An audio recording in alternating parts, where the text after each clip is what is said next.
What's up, everybody? Welcome back to the Big Ben's Podcast, episode 21, coming at you with a little thicky. Y'all, I cannot stress this enough. If you haven't subscribed already, please hit that subscribe button down on either side of the screen because it really helps us out a lot. We have not gained any subscribers in the last week and a half, and it is very, very, very discouraging not to see new viewers hitting that subscribe button. So if you have not already hit that subscribe button, do it on either side of the screen. I have to learn what side of the screen it's on. We are 21 episodes in. And like it if you like my haircut. Yeah, he just got a haircut today. I told him he should have cut my hair like this. No one wants it to be bald. Bald being bald isn't that bad. Yes, it is. No, it's not. How many bald people are watching this right now? Let me know down in the comment section down below. But, so, I hope you enjoyed last week's video, the Coca Mentos explosion or disaster. I've been thinking about doing it again because I actually let it spew up before I put it in my mouth. I should do it as it's starting to spew. So, let me know if you want me to do it again, and I will do it again here in the next couple weeks. But today, I have a loose hair. Yep, because Christopher Bell... Tyler Reddick finished third, and Daniel Suarez wrecked out of the race. Because of that freaking region. Who was it that wrecked into him? Connor Zilick. I hate you, Connor. That was his first time actually being in a Cup car. See, where does the race originally? In the Xfinity. He needs to stay there. He actually won the Xfinity Series race at COTA. But yeah, so we are going to get into the rest of the video, so y'all stay tuned. Again, hit that subscribe button if you haven't already, and like, and we'll see y'all in just a minute. All right, y'all. The Elimination Chamber was last Saturday, wasn't it? Yep. And what a night of... Triple H was putting pen to paper and it was picking up. What a night for the WWE. Starting with the women's Elimination Chamber match, it was Naomi and Liv Morgan getting it started with Jade Cargill returned and absolutely obliterated Naomi. She was beating the crap out of Naomi. But it wasn't Naomi who took out Jade, it was Bianca. But so I hope at least by WrestleMania Jade Cargill will announce who attacked her. I think it's going to be probably after WrestleMania because I think it's going to be Jade versus Naomi. Is your microphone on? I can't see the light. Yeah. I have to make sure the audio is good. But yeah, Jade absolutely obliterated Naomi. She'll probably be out until maybe after WrestleMania. No, I think she'll be back before. I think Jade and Naomi are probably going to face off at WrestleMania. And Liv Morgan with a shot with Bianca's hair to she got whipped. You could hear it through. It went to her back, all the way up, all around to her stomach, and there was a whelp on her back. And but yeah, so Bianca Belair ended up winning the women's Elimination Chamber match. And we thought she was going to face Rhea Ripley at WrestleMania, but now it looks like she's going to face Io Sky. But Rhea Ripley probably going to get added to that triple. Yeah, to that match. Rhea's probably going to get added to that match because when I was watching it with Dad, he said that the match should have ended when Belair pushed Rhea into the ring after she got down and pushed her. Uh-huh. They should have ended the match then. But yeah, so Bianca Belair is going to WrestleMania. Overall, how did you think of that match? I didn't actually get to watch it all. I give it probably like a 7.58 out of 10. From what I did see before I had to leave to go pick up my wife, it was a good match to start with, but by the time I got back, the match was over, so I didn't actually see. Well, one thing about the men and women's this year was there was no really crazy spots in either of the matches. They were more focused on the storylines in the match than making crazy moments inside the Elimination Chamber. But yeah, so Bianca Belair is going to WrestleMania. Do you think she's going to win the title at WrestleMania? I think it's probably going to be Io retaining. I think it's going to lead up to a Jade for Bianca match at SummerSlam. in one of the main events on night 1 or 2. But oh yeah, they are going to a 2-night event for SummerSlam this year. But yeah, so second match of the night was Trish and Tiffany versus. I didn't even watch that match. That match, you didn't really miss much. I mean, I don't think this match was necessary to really be on this card, but I get it because Trish is from Canada, so they wanted her to be back in her hometown. I think she's from Toronto. But there was nothing really memorable in the match. I only think it was past 10 minutes. But so, yeah. Nothing much to say about that match. But all right, then the next match of the night was Kevin versus Sami Zayn. This match went hard. Match of the year right here. And, you know, Randy Orton returning at the end of that match. I actually thought he was going to turn during the match. Yeah. But I'm kind of glad they let it play out and let a winner get decided by just, you know, them fighting it out instead of Randy coming back. You have got to give your salute to Kevin and Sami Zayn. Kevin has put the top 2 matches on the year so far. The Royal Rumble ladder match with Cody and then the Unsanctioned match with Sami. Because that was the most brutal match I've ever seen in my life. And Pat McAfee made it funny when they were fighting in the crowd. And he grabbed the trash can and he hit Kevin with it. And he said, he just hit Kevin with Dominic Mysterio. Dominic doesn't deserve the hate. He's going to be world champion one day. Dominic will never become a world champion. Yes, he will. No, he will not. He will be world champion. Before the time I'm out of college, he's going to be world champion. And that's going to be like 2031. Yeah, so like 6 years. Yeah, that's not that long. But yeah, so I mean, Kevin and Sami put on a heck of a match for the fans. They finally used barbed wire again. Yeah, and something I don't understand is his face. He went face first into the barbed wire, but no blood. But then Cody Rhodes gets hit with what, a microphone? With a microphone and his watch. And a belt. And a belt, and then he's bleeding. But we'll get into that in a minute because we have some things to say about that segment. But yeah, definitely match of the year was Sami. Yeah, I had to give that match a 10 out of 10. Kevin this year, he's the superstar of the year so far. And he's probably going to have another great match with Randy at WrestleMania. But yep, so going into the men's Elimination Chamber match, that match was, the ending was not all that great. I thought it was. I mean, John Cena's he's in his final year and he's trying to win his 17th world title, and he did it by taking advantage of a stunned CM Punk in order to get the win. I don't think it should have happened like that. But it all makes sense now why he's heel now. But I think all 6 of them played pretty well. Played? You mean fought? Fought pretty well, played. They're not playing a game. It's the same thing. No, it's not. Whatever, dude. But yeah, so that match, the people who started it. Talking. Oh, my bad. The one thing I really didn't care for this match, like I said with the women's, was there was no crazy spots. That was a brutal stomp Seth gave to Punk, though. The knock Punk out. You done? Yes. Okay. But yeah, so this match, who started the match? It was Drew McIntyre, what? And Seth Rollins. Drew McIntyre and Seth Rollins. And it was Drew McIntyre, Seth Rollins, Damian Priest, CM Punk, John Cena, and Logan Paul. Which Logan Paul, I still think that spot went to waste. I mean, he's gone for half the year, and then he comes back. He's actually been kind of like full-time wrestler this year. That's what he says he's doing, is becoming a full-time wrestler, so. And it looks like he's going to be facing AJ Styles at WrestleMania. It should have been Rey Mysterio in that Elimination Chamber match. How many Elimination Chambers has Rey Mysterio been in? I know he's been in at least one. I do know that much. 1, 2, probably. But yeah, so John Cena come away with the win. Like I said, it shouldn't have been as clean. I mean, it shouldn't have been as dirty as it was. But it landed, like I said, we had something happen for the first time in over 20 years. John Cena turned heel after Cody Rhodes refused to sell his soul to The Rock. That was the most shocking heel turn in a very long time in the WWE. Probably of all time. Because John Cena has been a babyface for the last 20-something years.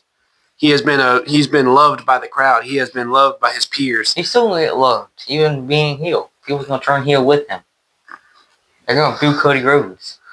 But, I mean, Cody Rhodes has had a heck of a WWE champion journey over the last year. His past 3 WrestleMania, he's been in the best storyline heading into WrestleMania.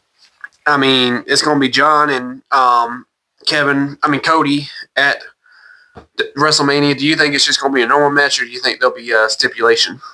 It's probably just going to be a normal match. I think that's when John Cena's going to win his 17th world title. Cody Rhodes got to say something to The Rock that a lot of people don't have the balls to say to him. I'm proud they didn't blur out the F word. Hey, Rock, go yourself. And then Travis Scott wanted to enter Cody Rhodes would slap him hard as crap. Yeah, that was a major botch, and I actually read that Travis Scott may get into trouble because of that. If I was Cody Rhodes, I would have went back there and slapped him in his face. If some of y'all don't know, after that slap Travis Scott delivered, it actually busted Cody's eardrum and gave him a black eye. So he may be getting into trouble with the he ain't gonna get into trouble with the WWE officials.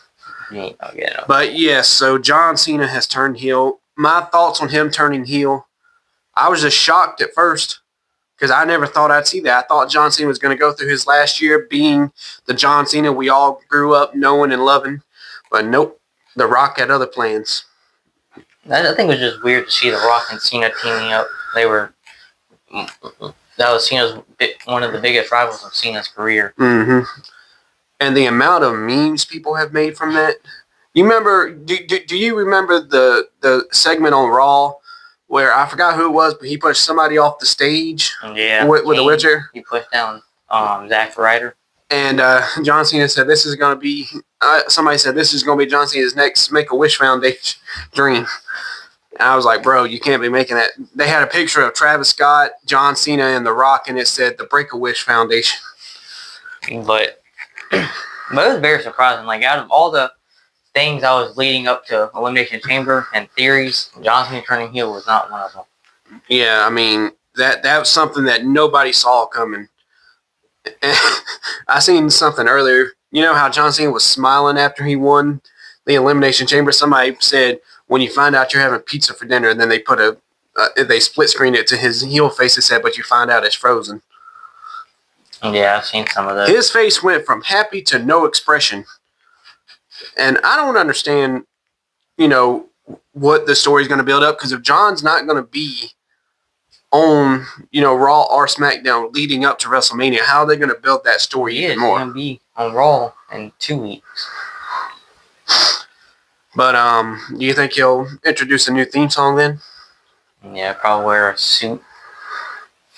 Probably be everything. Corporate John Cena. Probably be everything that he wasn't when he was face. Corporate John Cena. He said he had it. He was supposed to turn heel when he faced The Rock, I think, the second time. Or the first time. But they decided. That wasn't the time to do it. So he still has that song that he made up. Because he made up a new song and everything. So let us know what your thoughts on the Elimination Chamber was. I think the most shocking part of the night was John Cena turning heel.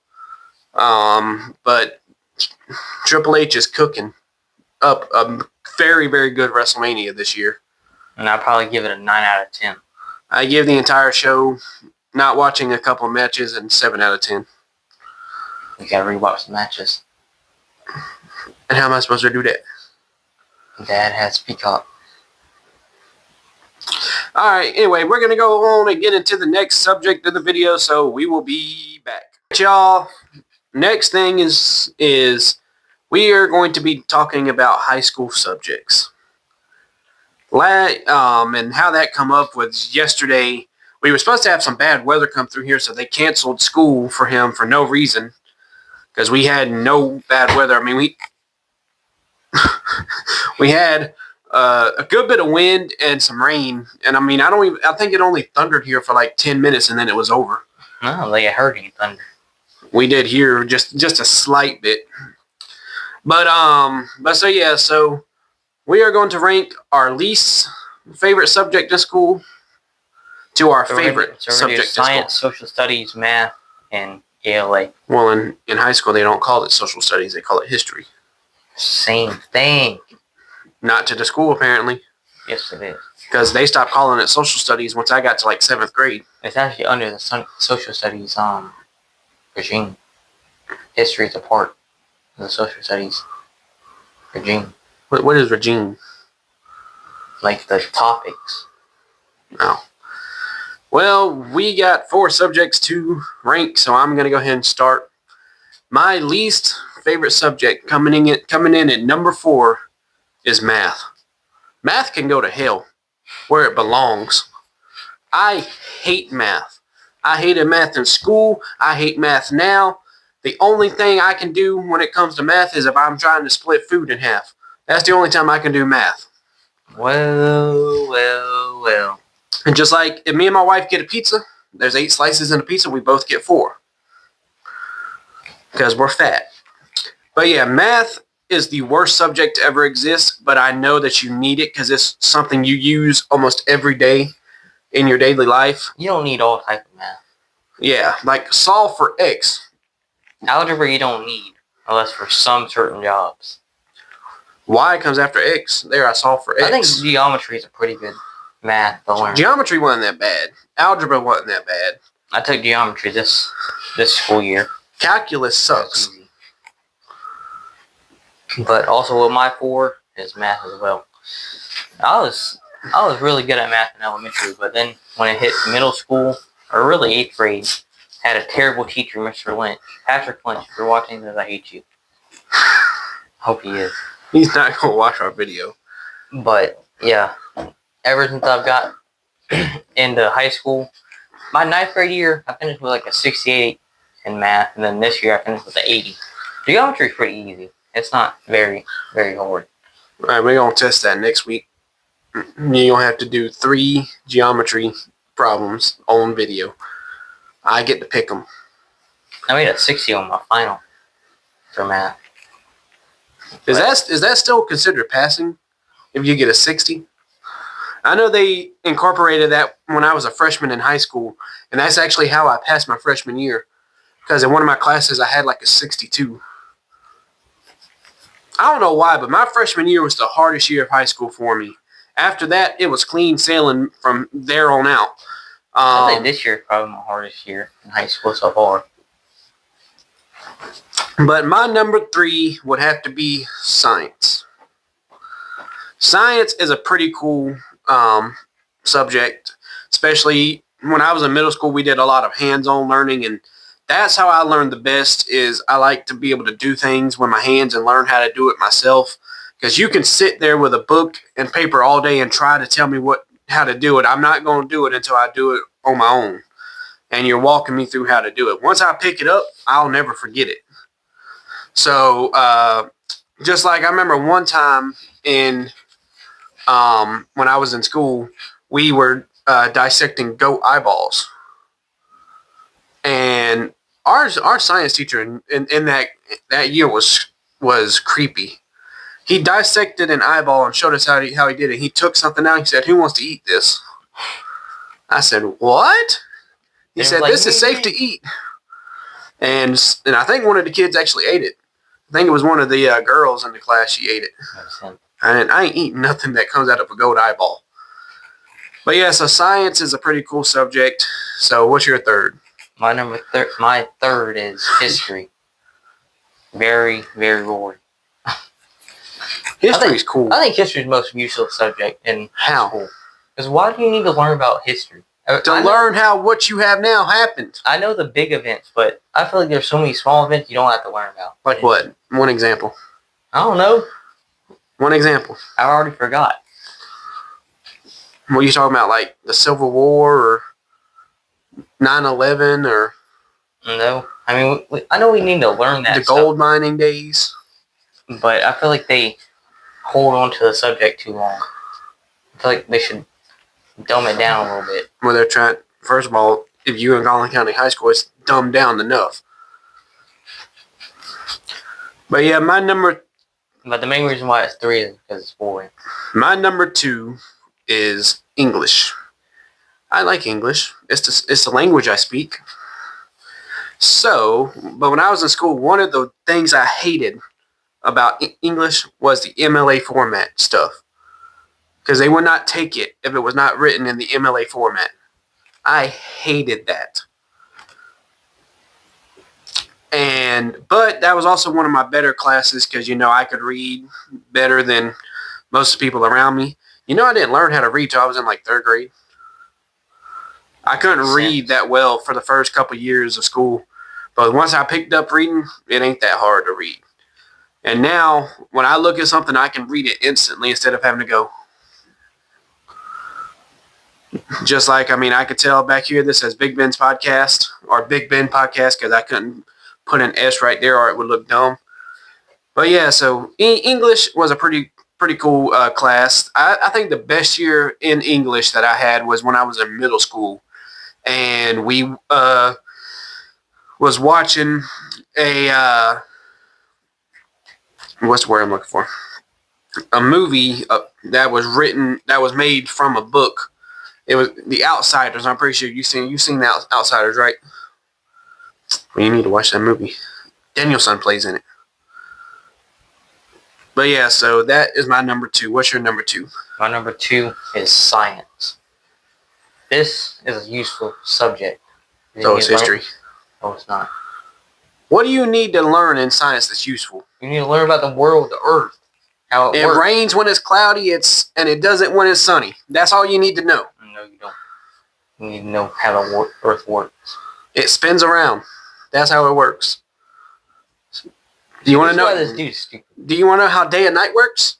The Earth rotates, and when the Earth rotates, we're on the dark side. No. So on the dark side, it's on the dark side it's dark. On the other side, it's sunny. What do you mean we have to learn how the Earth works? How it functions, so we can adapt to it. There's a core in the middle of the Earth. Dude. That's being powered by something. I don't know what it's being powered by because I didn't pay that much attention in science. Exactly, it shows. Alright.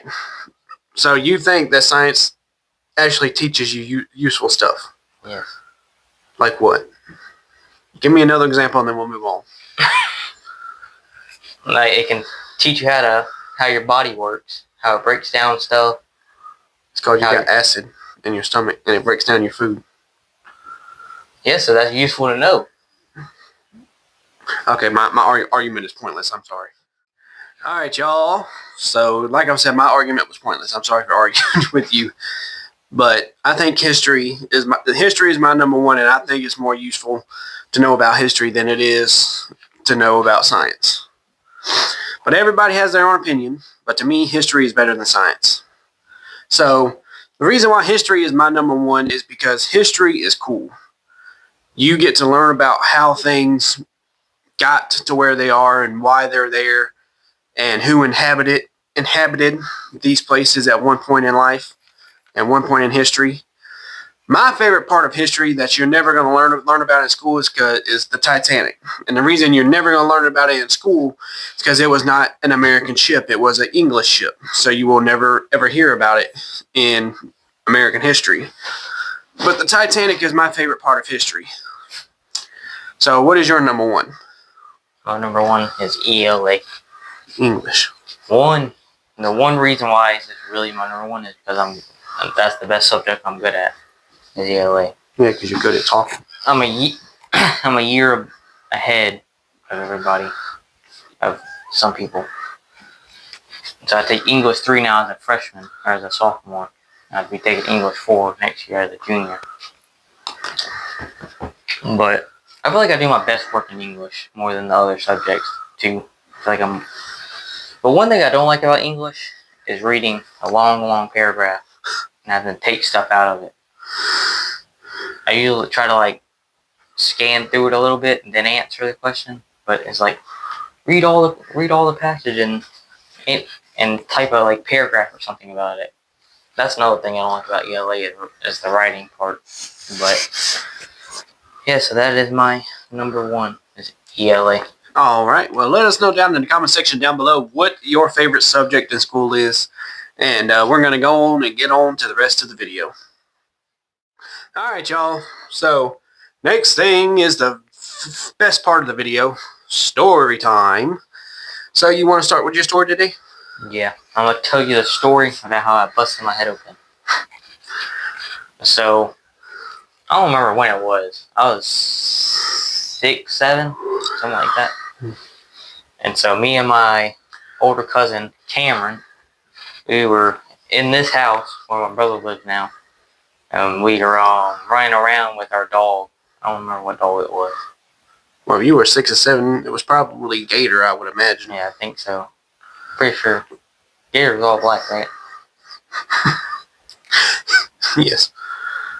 Just the way you said it, I'm sorry. It was funny.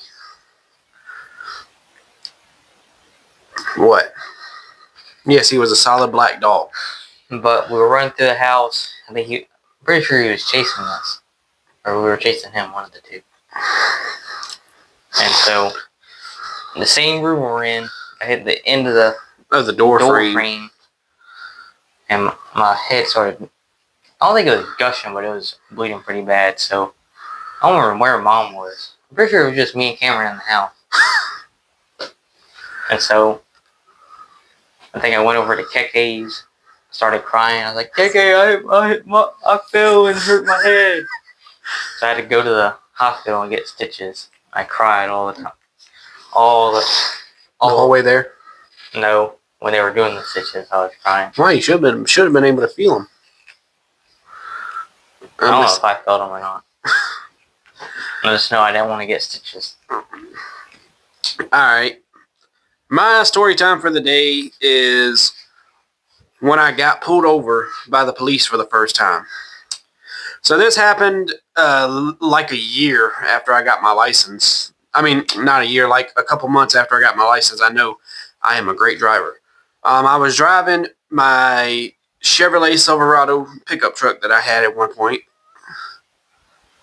And I was coming down home from work one night, and I was coming down Jeffries, which is a highway that runs out from my house up into town. And I passed a state trooper, and he had just got done with a traffic stop. Like the truck he just pulled over was pulling off as I passed him. And when I passed him, he did a U-turn. I said, "Oh, come on, bro. Why are you going to pull me over? What am I doing?" Well, he started following me, and not long after he got behind me, I was coming to my turn to get home. So I turned my blinker on to do that turn, and as soon as I turned, he lit me up. I was like, well, crap. And I was nervous because this was the first time I'd ever been pulled over. And so I pulled over, and he come up to the window, and he said, "I'm such with the South Carolina Highway Department." And he said, "The reason I pulled you over tonight is because your turn signal isn't blinking or is out." I said, "Well, I had it on. It's not working." He said, "Why would he follow you? If you were just going straight when you passed him? Why was he following you then?" I don't know if he thought I was speeding or what. But his reason for pulling me over is because my turn signal wasn't working. Or my turn signal was out. So I don't see why you would hit a U-turn. But he was nice about it. He said, "Well, turn on the turn signal and I'll see if I'll see if it's blinking." So I turned it on. He went, "No, sir, it ain't working." I said, "Okay." And he said, "Can I get your license and registration?" I had to find that because, like I said, I didn't know what it looked like because it was the first time I'd ever got pulled over. So I said, "This looks right," and I gave it to him. He went back to his car. About 4 or 5 minutes later, he come up. He said, "All right, this is either your first time being pulled over or you've never been stopped by the police before, and you're the one driving." I said, "Yes, sir. It's my first time I've ever been pulled over." He said, "Well, everything come back clean." So he gave me my license back and the registration. He said, "I'm gonna let you off with a warning tonight, but we need to get that turn signal fixed." And I said, "Yes, sir." So he said, "All right." He gave me a written warning, and I went on my way. And that was the first time I ever got pulled over. But I was on the verge of having a panic attack because when he didn't come back after about a minute or so with my license, I started panicking. But I realized it takes him a couple minutes to get all your information. You ain't did nothing ever. You just automatically get nervous when you get pulled over by the cop because the cops know more about the traffic laws than regular pedestrians do, especially highway patrolmen. So I didn't know if I had broken a law that I didn't know I was breaking or what. Which, I mean, some people who's watching this should say, well, if you have your license, you should know That's why all you the get traffic educated. laws. So, but he let me off, and so that was the first time I ever got pulled over by the police. I've been pulled over a few times, and I've never got a ticket. Every time I've been let off with a warning, I've been pulled over like 4 times since I've had my license. I think that's more than my mom and dad combined. But yep, so we're going to go on and get into the next part of the video, so y'all stay tuned.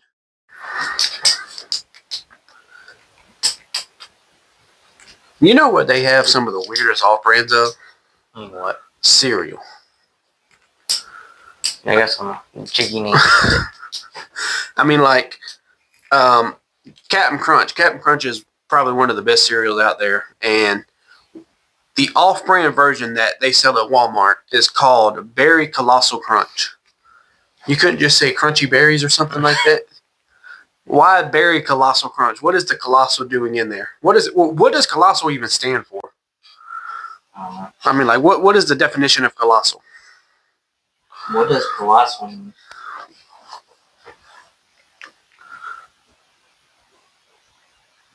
It's like a big amount, I guess. Because it is in a big... Yeah, it is in the big bag. Rice Krispies? Nope, Crispy Rice. That's not that bad. I mean, like, it basically all they did was reverse the name and say, "Oh, yep, that's good enough." Marshmallow and stars. That is the equivalent of Lucky Charms. No, is it? Yes, Lucky Charms. Lucky Charms, I think, is one of the most overrated cereals out there. Marshmallows carry it. The stars ain't that good. Yeah, actually, a little bit of a story time. One time, I was sitting in my living room when I was a kid, and I was watching something on TV, and I was eating a bowl of Lucky Charms, and I was eating, and all of a sudden, I felt something hard in my mouth. So I opened my mouth and put my hand in there, and I pulled one of my teeth out. Lucky Charms cost me a tooth. You've heard of Fruit Loops? I think Fruit Loops is an underrated cereal because it's a pretty good cereal. Nope. The off-brand is called Fruit Rounds. I mean, they are round, so I mean, there's nothing wrong with the name that much. They really is Fruit Rounds. I don't understand how it's not against the law to basically make the same thing but in off-brand.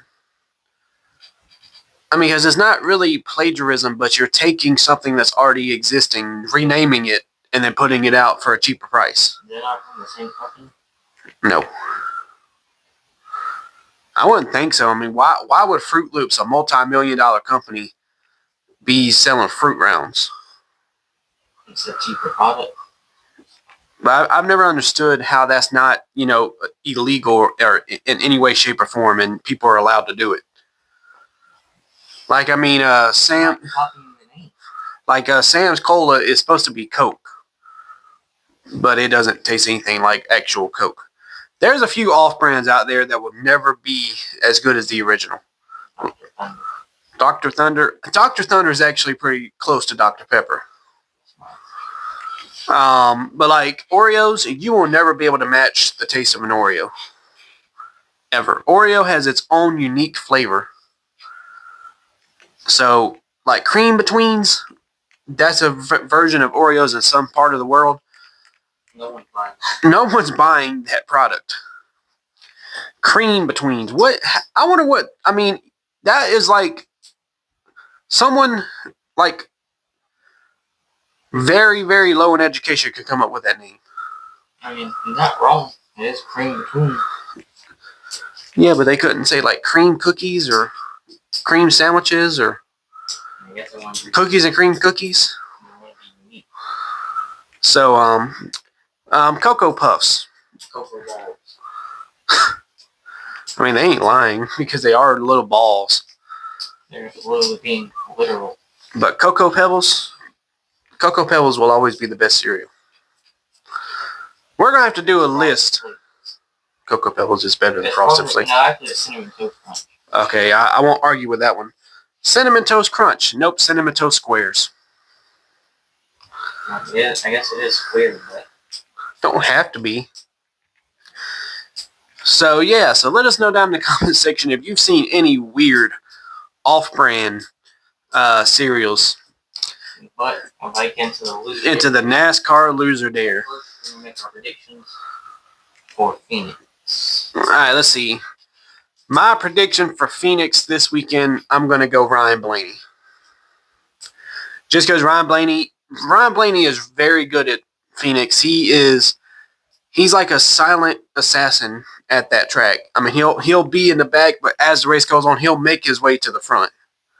And also something we made an agreement on at COTA, that if one of our racers win, but if the other person's in the top 5, if the all right, say my race, my pick for Phoenix is Chase Elliott. Say Chase Elliott wins at Phoenix and Ryan Blaney finishes 3rd, he's gonna have to do a loser dare. So because as we were watching COTA, we realized something. I mean, most of the time we pick drivers that we know have won races and are good. So usually we pick drivers that we think it has a shot of at least finishing in the top 10 or top 5. And we thought, well, what if one of our drivers wins and the other driver who Landon picks or something finishes in the top 5? So yeah. But if we both finish in the top 5 but neither wins, neither of us have to do the loser here. So. But all right, we're gonna get into the NASCAR Loser Dare final part of the video, so we're going to have to cut right here because I have to go grab it. Okay, so I have no idea what happened to the audio right here, but what I was saying is the hot dog was it had black cherry Kool-Aid on it and hot sauce and buffalo sauce. So here's Landon showing it off to the screen. I really don't know what happened to the audio right here.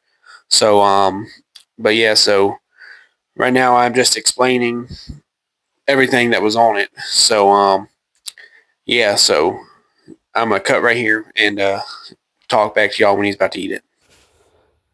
So I think I finally figured out what happened to the audio. The microphones were dead. I have to charge them.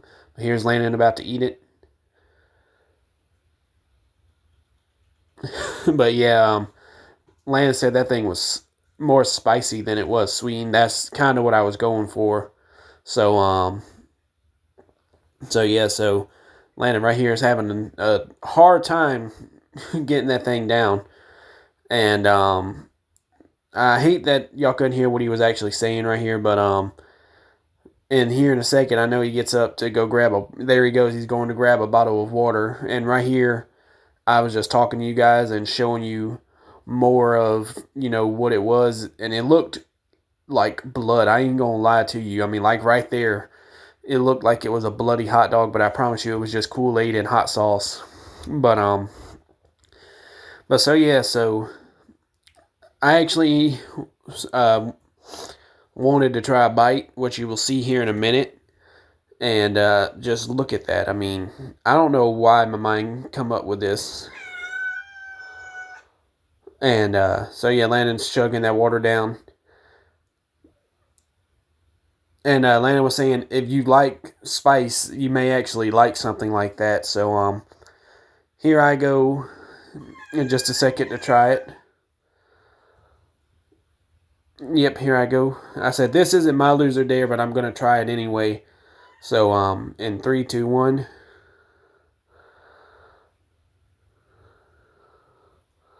And I cough because the spice hits you like almost immediately after you take a swig of it. I mean, take a bite of it. So I actually, right here, as you can see, I asked Landon for the water because I had to wash that flavor down my gullet. But yeah, so that was that. Again, I'm sorry that the microphones died. So if you did enjoy this video, go ahead and give it a like, because it really helps us out, and subscribe if you want to see more. I promise you, next week the microphones will not die. So thank you guys so much for watching, and I will see y'all in episode 21.